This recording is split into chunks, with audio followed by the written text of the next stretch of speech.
Whoa. Greetings and welcome. My name is Jake Rayson. I am a forest gardener and a forest garden designer out in sunny West Wales, so it's not that sunny at the moment. I've had a few days off from doing the live streams. I'm going to go out in the garden in a minute.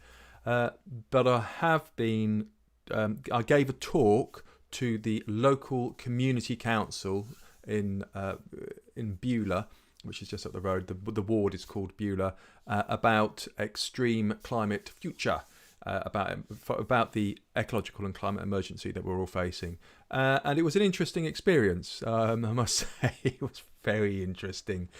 There is a closedness about, I think, politics generally. So a community council is equivalent to a parish council, just so you know, in England.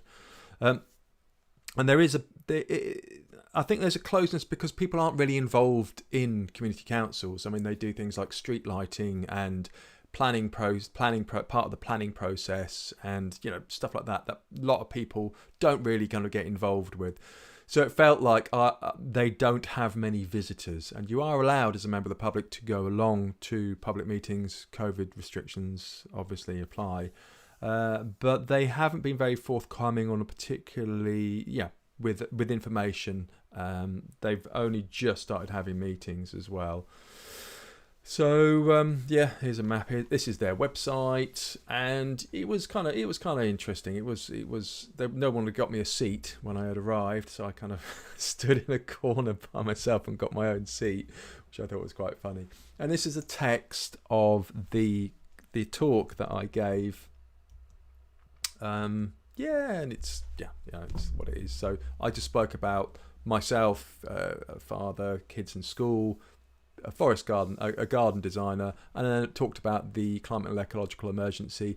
I got a feeling that a few people were just blanking it, but there were some people who did respond and did kind of talk about it.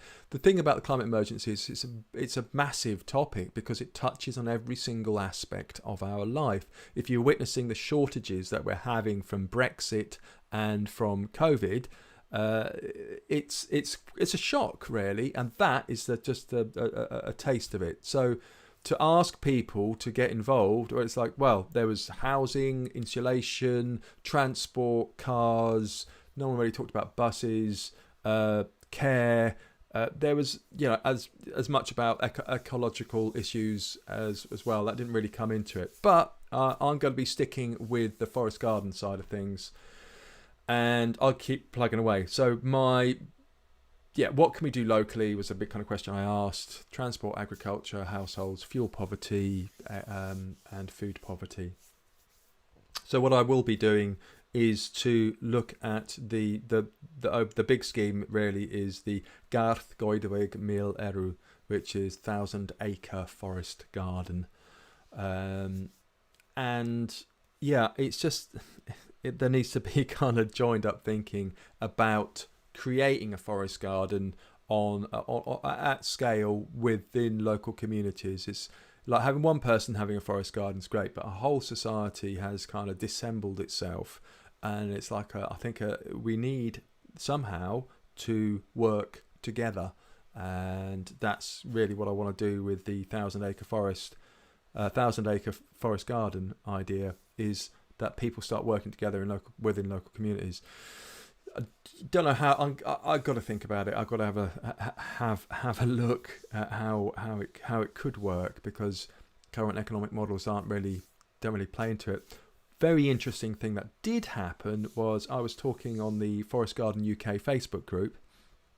I was asking about chestnuts and how long it takes chestnuts and sweet chestnuts and hazels to come to fruit, to bear a harvest.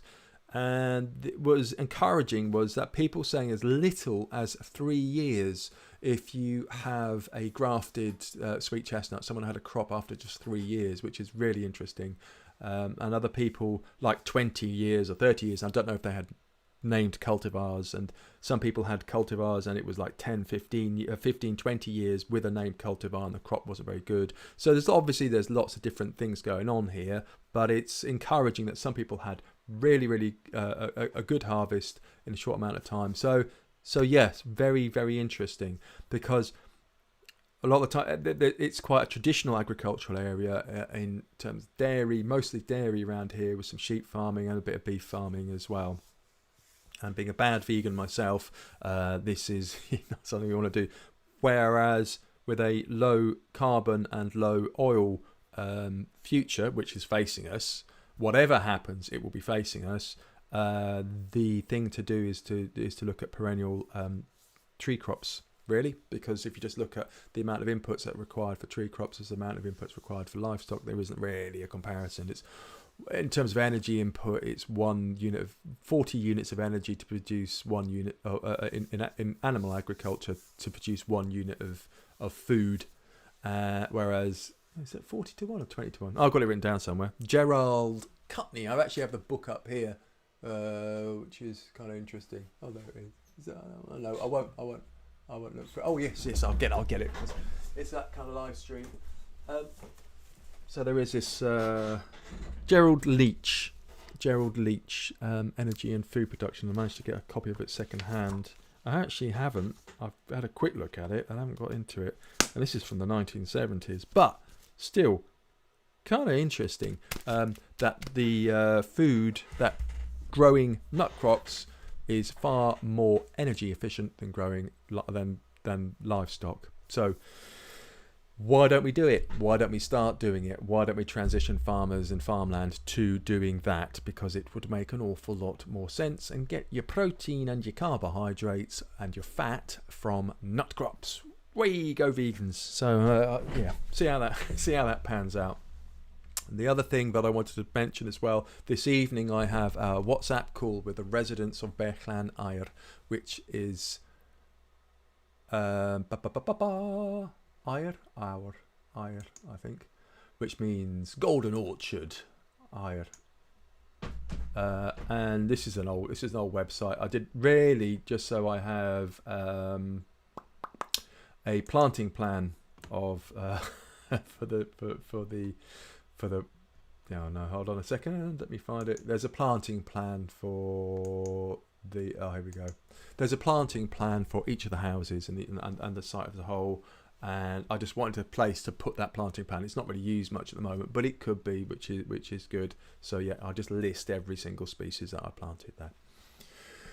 I'm talking to them this evening because it's actually proved, as I thought it possibly, as I thought might be the case, it's actually proved rather difficult to get people to coordinate and come together and form a group, particularly if they're new to an area. There's lots of other things going on.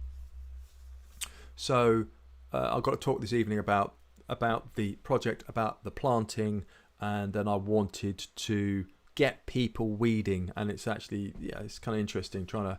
Hopefully they'll get on board, and hopefully you can organise some weeding days and pruning days and the like, and then hopefully people will start looking after the land more and start to actually use their gardens and use the common space and coordinate it. And there's a whole load of possibilities down there. So this is all a bit of an experiment, but we shall see what happens with it tonight. So that was the other thing, which is kind of related because it's local action and getting people to work locally.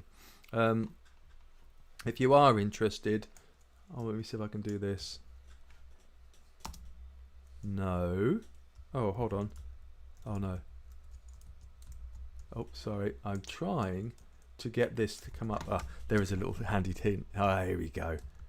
There it is. So if you are interested at all in the notes, I just wrote some very quickly. bit.ly/extreme-climate-future. And those are the notes that I've got that I was using last night for this talk.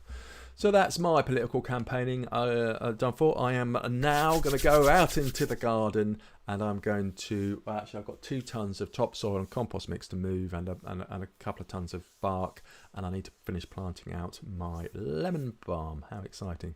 Hold on a second. I don't know if my face will disappear. 1 second.